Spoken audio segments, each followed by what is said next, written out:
Welcome everyone. Today our topic is again valuation of goodwill under super profits. जो हमने कल पढ़ा था कि super profits में हम goodwill को कैसे कैलकुलेट करते हैं.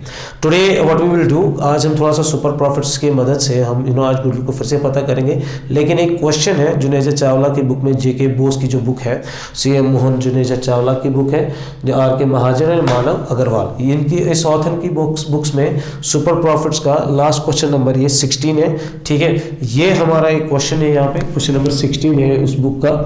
Most of the times exams में ये आता रहता है and it's a very good question. ठीक है, इसमें अच्छी इन्फॉर्मेशन है और इस क्वेश्चन में हम इस क्वेश्चन को डिटेल में पढ़ेंगे और सोल्यूशन भी पता करेंगे और थोड़ी सी इसकी वर्किंग भी पता करेंगे. इस क्वेश्चन की मदद से हम सुपर प्रॉफिट्स के ऊपर भी मेथड पे होल्ड लाएंगे, एवरेज प्रॉफिट्स के ऊपर भी और वेटेड एवरेज प्रॉफिट्स के ऊपर हम क्वेश्चन करेंगे. ठीक है, और कैपिटलाइजेशन भी हमें समझ आएगी, क्योंकि I told you yesterday again कि जो ये सुपर प्रॉफिट है it's a mother of all methods. Fine, तो यहाँ पे हम इस क्वेश्चन का सॉल्यूशन स्टार्ट करेंगे. ये जो क्वेश्चन है, क्वेश्चन क्या कह रहा है कि भाई calculate the value of goodwill at 2 years purchase, at 2 years purchase of super profits. Fine, बोल रहे हैं कि गुडविल का वैल्यू पता कीजिए और एट 2 years परचेज. अब मुझे ये कहने की बात नहीं है, क्योंकि मैंने कहा था कल number of years of purchase का मतलब है 2 years परचेज. यहाँ पे मेंशन करके रहा है कि जो भी सुपर प्रॉफिट्स होंगे वो अगले 2 साल तक एज्यूम किए जाएंगे कि वो हम अर्न करेंगे 2 साल तक. तो 2 years purchase. Fine, assets machinery 2 lakh, building 3 lakh, stock 70,000, debtors 25,000, provision for doubtful debt 5,000, and preliminary expenses are 10,000. And liabilities में creditors are there 20,000, bank loan is there 60,000, and some more information we are having profits first year में क्या कमाया था, second year and third year. And one more information is there कि भाई depreciation हमें charge करनी है on the building in the third year. इसका मतलब third year का जो profit है उसमें हमने depreciation की expense को हमने कम नहीं किया है profit से, और ये हमें कम करना है और हमें कैलकुलेट करना है गुडविल को 2 years परचेज पे. 2 years परचेज, जब भी हम किसी का बिजनेस परचेज करेंगे, ठीक है, वो वहां से बोलेगा कि भाई 2 साल आपके लिए एज्यूम करते हैं हम कि भाई 2 साल के लिए बोलता है कि आप ये कमाओगे ये प्रॉफिट. ठीक है, ये मेरी एज्यूम्पशन है क्योंकि मैंने इतने प्रॉफिट्स किए हैं और ये मैंने अप्रॉक्स फिगर दी है, ये मैंने वैल्यूएशन की है और इसकी मदद से मुझे ऐसा लगता है कि आप, और मेरा अंदाजा भी ऐसा है कि आप मतलब 2 साल ही कंटिन्यू प्रॉफिट में हो. तो कैसे फिर ये मतलब हम वैल्यूएशन करते हैं और हमें पता चलता है कैसे. ठीक है, तो ये इंपॉर्टेंट है हमें गुडविल का पता करना, क्योंकि आप, और एक एग्जांपल आपको पता है, यूजुअली मतलब सोसाइटी में हम कहीं जब हम किसी मतलब शॉप लेने खरीदते हैं, ठीक है, हम जाते हैं कहीं मार्केट में, अच्छे मार्केट में, जिस मार्केट में बहुत रश लगा होता है लोगों का, जहाँ पे मतलब बाइंग एंड सेलिंग बहुत होती है, उस मार्केट में अगर हम शॉप लेने जाते हैं वो बहुत महंगी पड़ती है एज कम्पेयर टू अगर हम उस मार्केट में जाएंगे जहाँ पे रश वश कुछ भी नहीं होगा. ठीक है, जहां पे भी लोग बहुत कम आ रहे होंगे. तो रीजन ये है कि उस मार्केट में गुडविल है, ये आपको पता है कि भाई जहां पे रश है, अगर आप भी वहां पे बैठोगे, हम भी वहां पे कोई धंधा बिजनेस स्टार्ट करेंगे, ठीक है, तो हम भी बैठ के कोई ना कोई चीज कमाएंगे. What we call it in economics में कहते हैं वो supply creates its own demand. Even अगर हम मतलब कहीं पे भी कोई बिजनेस स्टार्ट करेंगे तो डिमांड ऑटोमेटिकली जनरेट हो ही जाती है, और जब हम वहां जाएंगे जहां ऑलरेडी डिमांड को सप्लाई मिल रही होगी और उस सप्लाई में हम भी बैठेंगे तो हम भी 4-5 पैसे कमा लेंगे. ठीक है, तो गुडविल ऐसे भी होती है. ठीक, अब इसके सॉल्यूशन के बारे में बताऊंगा मैं. ठीक है, सॉल्यूशन में फर्स्ट ऑफ ऑल हमने जब सॉल्यूशन करना है, हमें पहले ढूंढना होता है एवरेज प्रॉफिट्स को. ठीक है, तो एवरेज प्रॉफिट्स को भी हमने कल डिस्कस किया था. Total number of profits divide by number of years. Total number of profits का मतलब हुआ 80,000 प्लस 1,05,000 प्लस 90,000 के बदले में 60,000 लिखूंगा. Why I write down the 60,000? इसका आंसर भी आपको मिल ही जाएगा. क्यों? क्योंकि ये पहली वर्किंग हमारी बन गई. पहला क्यों स्टूडेंट्स की तरफ से, सर आपने 60,000 क्यों यहाँ पे मेंशन किया? I will show you the working, क्यों मैंने 60,000 यहाँ पे लिखा. ठीक है, पहला क्यों, पहला क्वेश्चन जिसको हमें सॉल्व करना है, बाकी सेम. तो यहाँ पे निकलेगा 2,45,000. फाइन, इनका टोटल करके डिवाइड बाय 3, दैट इज 81666.66. हम यहाँ पे 7 करेंगे. ठीक है, अप्रॉक्स फिगर में. तो हमारे पास आ गया एवरेज प्रॉफिट. इसके बाद we require normal profits. Normal profits के लिए हमें कैपिटल पता होनी चाहिए. कैपिटल में लिखता हूं यहाँ पे 5 लाख into 10 डिवाइड बाय 100 और हमारा निकलेगा normal profit 50,000. Now next thing आपसे क्वेश्चन मुझे आना चाहिए, normal profit equal to capital employed, what we call capital employed to rate divide by 100. Rate देके है 10%. फाइन, और मैंने कैपिटल 5 लाख लिखी. सर आपने कैसे 5 लाख लिखी? मैंने वही किया, एसेट्स माइनस लायबिलिटी ही किया, लेकिन इसकी वर्किंग में इसके बाद दिखाऊंगा. पहले मैं दिखाऊंगा 5 लाख ही आया. ठीक है, तो यहां पे I will go with the super profits. Super profits में average profit minus normal profit जो हमने पता किया था 81667 माइनस 5 लेस करेंगे इसको यहां से तो वो हो गया 31667। ओके, गुडविल निकालने के लिए हमारे पास सुपर प्रॉफिट होना चाहिए और number of years of purchase हमारे पास है, दैट इज 6, 3, 3, 3 एंड 4। ये हमारा इस क्वेश्चन का सॉल्यूशन है। अब इसमें दो वर्किंग है। फर्स्ट वर्किंग इज दैट कि थर्ड ईयर में 90,000 क्यों नहीं लिखा, क्योंकि डेप्रिसिएशन चार्ज की कैसे दिखाएंगे वो, और कैपिटल यहां पे कैसे आ गए, और यही फॉर्मूला हमने कल डिस्कस की थी। अगर आप इस फॉर्मूला से आपको एक ही क्वेश्चन आएगा, take out the average profit, this is the average profit, और बोलेंगे कि गुडविल को कैलकुलेट करो 2 इयर्स परचेज, 3 इयर्स परचेज, आपको क्या करना है, goodwill is equal to average profit into number of years of purchase, that is the goodwill. ये एवरेज प्रॉफिट की फॉर्मूला होती है। गुडविल एवरेज प्रॉफिट के हिसाब से average profit into number of years of purchase, ऐसा होता है। अब मैं इसकी वर्किंग दिखाऊंगा, ठीक है, और शो वर्किंग ओवर हियर, मैं यहां पे दिखाऊंगा। मैं इसको थोड़ा सा रब करूंगा यहाँ पे इस फॉर्मूला को। ये फॉर्मूला अब हमारे पास है ही, तो वैसे भी ये तो लर्न भी हुई होगी बहुत सारों को। अब मैं यहाँ पे इसकी वर्किंग दिखाऊंगा कैसे एवरेज प्रॉफिट्स में थर्ड ईयर में वर्किंग नोट्स यहाँ पे हम क्रिएट करेंगे। वर्किंग नोट्स में हम व्हाट वी विल डू, हम थर्ड ईयर के प्रॉफिट में एडजस्टमेंट करेंगे। थर्ड ईयर के प्रॉफिट में एडजस्टमेंट होगी, और क्या एडजस्टमेंट होगी, 90,000 को will less 30,000 and will have 60,000। अब नाउ द थिंग इज कि ये 30,000 कहां से आया, ठीक है। बिल्डिंग वैल्यू कितना है, 3 लाख। इस पे हमने वैल्यू 10% डेप्रिसिएशन नहीं किया है, जो हमने 11 में सीखा है कि हर साल एसेट्स का वैल्यू कम होता है, दैट इज 30,000। ये 30,000 मैंने इस प्रॉफिट में से लेस कर दिया, ठीक है।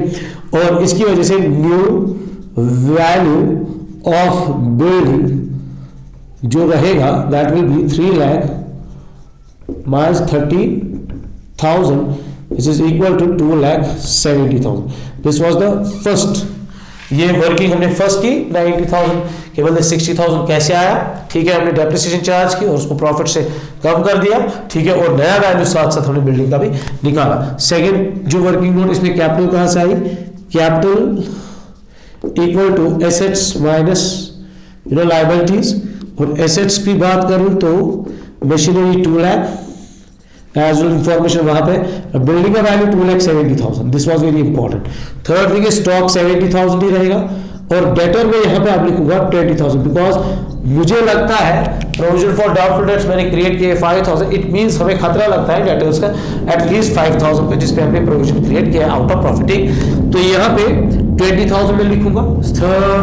इसके बाद हमारा प्रिलिमिनरी एक्सपेंस जो मैं 0 लिखूंगा।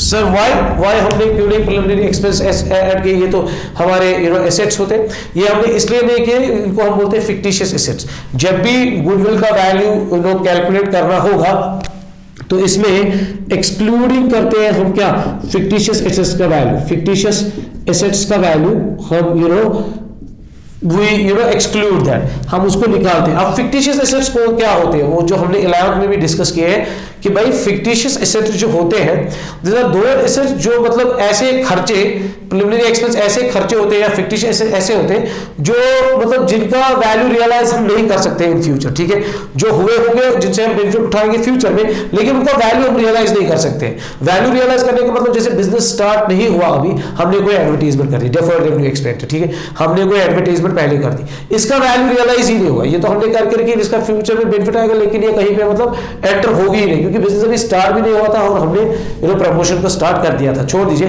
कोई बिजनेस के अंदर डॉक्यूमेंटेशन होती है, अब मैं इसका ओपनली बोलूंगा, कंपनी बिजनेस जब हम स्टार्ट करते हैं, we go with the promotion function, we go with the incorporation function, we go with the commencement of the business, ये 3 स्टेज होते हैं टू फॉर्म द बिजनेस। जब प्रमोशन फंक्शन हम करते हैं उसमें जो भी खर्चे लगते हैं, दोस खर्चे आर कॉल्ड प्रिलिमिनरी एक्सपेंसेस। जो बिजनेस अभी स्टार्ट भी नहीं हुआ होता है उसके ऊपर हमने पहले खर्चे किए होते हैं, प्रोजेक्ट रिपोर्ट बनाने में या बाकी सारी प्रिलिमिनरी जो भी एनालिसिस करनी होती है, कंपाइलिंग डेटा वेटा पकड़ना जो भी, तो उसको बोलते हैं प्रिलिमिनरी एक्सपेंसेस। बिजनेस स्टार्ट करने से पहले ही वो खर्चे स्टार्ट हो गए, लेकिन वो उसी बिजनेस के साथ इंक्लूड है, जिनका वैल्यू रियलाइज करना बहुत मुश्किल होता है, नहीं हो सकता है, ठीक है, तो नहीं हो सकता है, तो दोज फिक्टिशियस एसेट्स हम एक्सक्लूड करते हैं व्हाइल कैलकुलेटिंग द गुडविल, इसलिए यहाँ पे प्रिलिमिनरी एक्सपेंस नहीं आएगा। लायबिलिटीज 2 ही है हमारे पास, one is 20,000 and another is 40,000 I think, liability is 40,000, sorry this is 40,000 fine. तो यहाँ पे 40,000 है, दैट इज 60,000 हमारे आए ये, और हमारे एसेट्स का टोटल वैल्यू आया 5,60,000, ठीक है। तो एसेट्स माइनस लाइबिलिटी 5,60,000, काम करेंगे उसमें से लाइबिलिटीज निकालेंगे 60,000 equal to 5 lakh. This is how we get the capital. ये 5 लाख मैंने यहाँ से लाया। This was the working of this question. बहुत ही इजी, हमने कैसे कैसे किया, आप इस वर्किंग को उठा सकते हो, आप स्क्रीनशॉट उठा सकते हो, ठीक है। यू कैन टेक स्क्रीनशॉट और you can check this videos consistently on the जब भी आपको चाहिए, ठीक है। अब इसमें एवरेज प्रॉफिट्स की बात हुई, तो गुडविल को अगर हमें कैलकुलेट करना है with the help of average profits, तो goodwill according to average profits is equal to, तो यहाँ पे लिखूंगा अगर एवरेज प्रॉफिट की गुडविल है, goodwill equal to average profits into number of years purchase. पहले आपको एवरेज प्रॉफिट निकालने, फिर जितने नंबर शेयर्स परचेज बोले होंगे आपको वो करना है। कभी कभी लॉस होती है प्रॉफिट्स में, तो वो टोटल प्रॉफिट्स को लेस हो जाती है अगर कोई लॉस आएगी। अब इसमें मोस्ट इंपॉर्टेंटली क्या पढ़ना है, चलो कैपिटलाइजेशन मेथड भी हम डिस्कस करेंगे। कैपिटलाइजेशन या तो एवरेज प्रॉफिट्स की होती है या तो सुपर प्रॉफिट्स की होती है। अब जब मैं बात कर रहा हूँ कि मतलब जब हम गुडविल की बात कर रहे हैं रिगार्डिंग कैपिटलाइजेशन मतलब वेटेड एवरेज प्रॉफिट, इसमें एक एडजस्टमेंट्स कुछ होती है। कभी कभी हमारे पास ये बहुत ही इंपॉर्टेंट जो मुझे कहना था, एबनॉर्मल आइटम्स की ट्रीटमेंट करनी होती है। Abnormal items of those items होते हैं जो बिजनेस में, देखो गुडविल बेसिकली एक मेहनत होती है, हमारी मेहनत होती है जिसकी वजह से हम आगे चल रहे होते हैं, जो हमें मिल रही होती है। तो इस मेहनत को जब हम पूरी तरह चाहते हैं कैलकुलेट करना, हम एबनॉर्मल इनकम्स एंड गेन्स को, मतलब इनकम्स गेन्स जो भी होती है, ठीक है, या जो हमारे वो लॉस होती है, एबनॉर्मल लॉस होती है या एबनॉर्मल गेन्स होती है, हम उनको प्रॉफिट से निकालते हैं या तो डालते हैं, ठीक है। अगर कोई प्रॉफिट होगा, एबनॉर्मल आइटम कोई भी प्रॉफिट में होगा, गेन में होगा, वो हम प्रॉफिट से माइनस कर देते हैं, निकालते हैं, ठीक है। और जो हमारा एबनॉर्मल लॉस कोई भी होगी, ठीक है, तो हम उसको ऐड करते हैं वापस प्रॉफिट में। तो वो एडजस्टमेंट्स के क्वेश्चंस जो इसके हैं, एवरेज प्रॉफिट्स के क्वेश्चंस पे है, क्वेश्चन नंबर 4 है, 5 है, 6 है, we will do those questions even, ठीक है। तो ये फिलहाल के तौर पे बहुत ही इंपॉर्टेंट था। और इसके बाद हम कैपिटलाइजेशन एक दो टॉपिक लेक्चर्स में, एक दो क्लासेस में, मतलब ऑनलाइन क्लास में we can finish this goodwill. In case किसी को डिटेल में कोई भी क्वेश्चन डिस्कस करना होगा, दे गाइस कैन टेक्स्ट मी, मैं उसका वीडियो बना सकता हूँ इस रिगार्डिंग जो भी क्वेश्चंस होंगे। तो इस बुक में जितने भी क्वेश्चंस हैं, जहां पे भी स्टूडेंट्स को प्रॉब्लम है वो मुझे कह सकते हैं। ये भी एक स्टूडेंट ने कहा था, तो इसी गुडविल के ऊपर अभी डिस्कशन चलेगा। अभी कंसिस्टेंटली गुडविल के ऊपर क्वेश्चंस होते रहेंगे। एवरेज प्रॉफिट्स की बात होगी, इसके बाद वैसे एवरेज प्रॉफिट्स तो बहुत हो गया, तो एबनॉर्मल आइटम्स के ऊपर एक दो क्वेश्चंस होंगे, और कैपिटलाइजेशन पे एक क्वेश्चन, एक दो क्वेश्चन तो काफी है, that's enough. And weighted average profit means हम प्रॉफिट्स को खाली वेट देते हैं, रैंक कर देते हैं हम, ठीक है। तो ये आज का लेक्चर था, ये आज के लिए हमारा चीज था। तो अब रही बात रिगार्डिंग हम अपने जो कॉमर्स गुरु की कुछ चीजें हैं, लाइक हम एंटरप्रेन्योरशिप पे ज्यादा फोकस देते हैं। तो लोगों को यूजुअल इस वक्त कॉमन थिंग है, आधे लोगों के पास पैसे हैं तो they can start their business, आधे लोगों के पास पैसे नहीं है और they want to start a business, ठीक है। तो हर कोई चाहता है कि मैं ही अपना बिजनेस स्टार्ट करूं। It is very good to become to be it's very good to be job seeker rather than it is good to be job provider rather than to be job seeker। तो ऐसा है कि हम provider बनने चाहिए, ना कि सीकर बनने चाहिए। अगर हमें प्रोवाइडर बनना है, मैंने इस पे ऊपर टॉपिक डिस्कशन किया था कि एंटरप्रेन्योर कैसा बंदा होता है, how he takes initiative, fine, तो कैसे एक्शन करता है, कैसे एग्जीक्यूशन करता है। कि एंटरप्रेन्योर में एक बड़ी क्वालिटी ये होती है कि पहले वो प्रॉब्लम को कोई आइडेंटिफाई करता है, स्पॉट करता है, खाली स्पॉट नहीं करता है बल्कि उस प्रॉब्लम के लिए एक सोल्यूशन भी क्रिएट करता है, ठीक है। Lot of examples even fine. अगर हम ऐसे बात करेंगे, फेसबुक की बात करेंगे, Facebook was Mark Zuckerberg's own problem, and उस ओन प्रॉब्लम को उसने सॉर्ट किया and he became the richest man on the earth. 1 to 5 6 7 8 में आता है या व्हाटएवर, जो भी उसका प्लेटफॉर्म है उसके ऊपर सबसे ज्यादा यूजर्स है, 2.7 बिलियन यूजर्स फेसबुक पे है, फाइन। तो job provider is very different from job seeker. तो हमें आई थिंक हमें अपनी सोच बदलनी चाहिए, माइंडसेट चेंज करना चाहिए टुवर्ड्स जॉब प्रोवाइडिंग के लिए। जॉब प्रोवाइडिंग अगर आपको जॉब प्रोवाइडर बनना है, अगर आपको ऐसा माइंडसेट है, आपकी आइडियोलॉजी ऐसे है, तो फिर आपको entrepreneurship is one of the best things for you to take initiative. थोड़ा सा मोटिवेट होना है और केस स्टडीज बहुत सारे डिस्कस करने। आज तो यूट्यूब है, there are lot of case studies, बहुत सारे बिजनेसमैन की केस स्टडीज होती है वहां पे।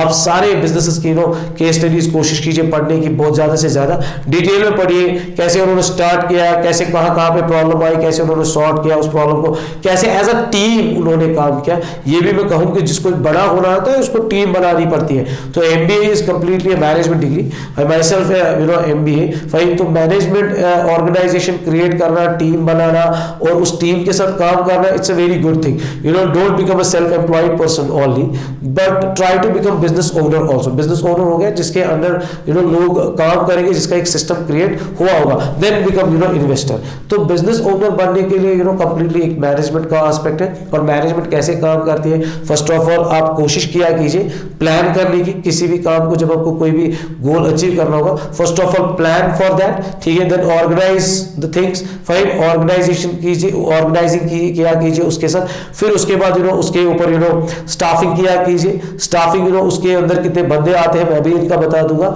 डायरेक्टिंग किया कीजिए और कंट्रोलिंग किया कीजिए। This is how you can start the management. Management में पहले प्लान होता है, फिर एंड में कंट्रोल होता है, बीच में क्या होता है, ऑर्गेनाइजिंग होती है, स्टाफिंग होती है और directing. These are the 5 functions of a management. और ये हर किसी डिवीजन डिपार्टमेंट में करनी होती है। बिजनेस के लाइक अगर हम देखेंगे 5 डिपार्टमेंट्स आते हैं, 5 रिसोर्स, ह्यूमन रिसोर्स लोगों की वजह से चलता है, एक डिपार्टमेंट वो हो गया। पैसे की वजह से चलता है, दूसरा डिपार्टमेंट वो हो गया। प्रमोशन की वजह से चलता है, तीसरा डिपार्टमेंट वो हो गया।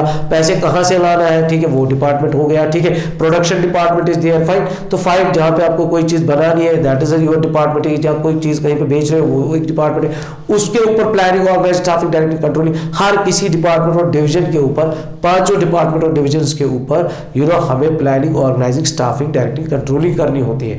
तब जाके हम किसी भी बिजनेस को अचीव कर सकते हैं, एट अ लार्ज और बिग, बड़ा बना सकते हैं, ठीक है।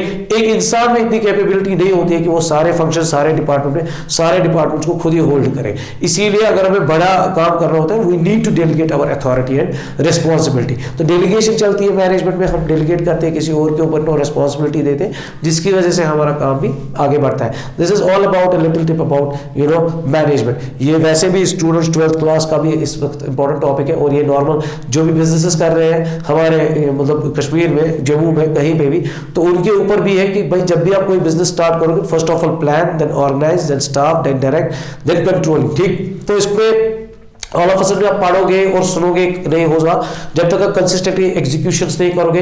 ट्राई कहते हैं ना वो, अनटिल यू सक्सीड। आप ट्राई किया कीजिए, तो आपको रिस्क उठानी है। तो execution risk is very very very very important. जब तक आप एग्जीक्यूशन नहीं करोगे तब तक आपका आउटकम नहीं पता होगा कि आइडिया को होगा क्या। कि यूजुअली मुझे लगता है कि मोस्ट ऑफ द पॉपुलेशन जितनी भी दुनिया में जो रिसर्च है, कि उनके मन में आइडियाज होते हैं, but they can execute it.